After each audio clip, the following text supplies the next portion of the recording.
En cette période de rentrée, les dépenses sont nombreuses pour l'étudiant. Entre le logement, les repas, le transport, il y a également l'inscription à la fac. Mais attention, le saviez-vous? Certains frais que vous payez sont illégaux. Beryl Balkan, présidente de l'UNEF, nous explique. Tout simplement, les frais d'inscription illégaux, à la base, un étudiant, quand il s'inscrit à la fac, il a deux types de frais à payer. Il a d'un côté la sécurité sociale étudiante et de l'autre côté ensuite les frais qui sont rattachés soit à sa licence, soit à son master, soit à son doctorat. Et tout le reste est considéré comme frais illégaux. Donc à Marc Bloch, par exemple, chaque étudiant paye 9 € en plus, qui sont considérés comme des frais illégaux.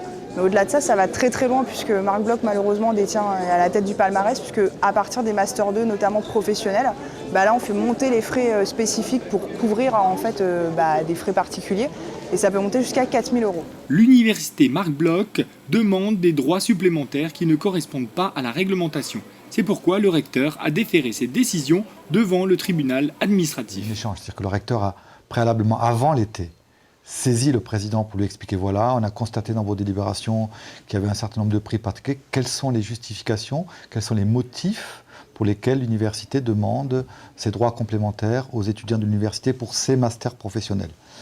L'université a répondu longuement, mais dans l'examen de cette réponse, nous n'avons pas trouvé des éléments qui nous permettent de dire que c'est conforme à la réglementation. D'où la décision du recteur. Le problème dépasse le seul cadre de l'université Marc Bloch. C'est un problème national. C'est un problème qui vient tout simplement du fait que l'État aujourd'hui n'investit pas assez d'argent dans le financement de l'enseignement supérieur.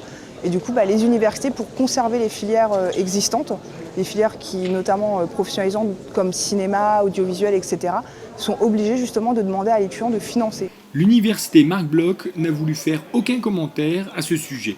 Mais comment se fait-il que cette université détienne ce malheureux record de France de frais illégaux? Parce qu'avant, il y avait d'autres universités qui étaient bien avant Marc Bloch, mais les frais illégaux ont été supprimés. Donc voilà, Marc Bloch a malheureusement gagné la première place.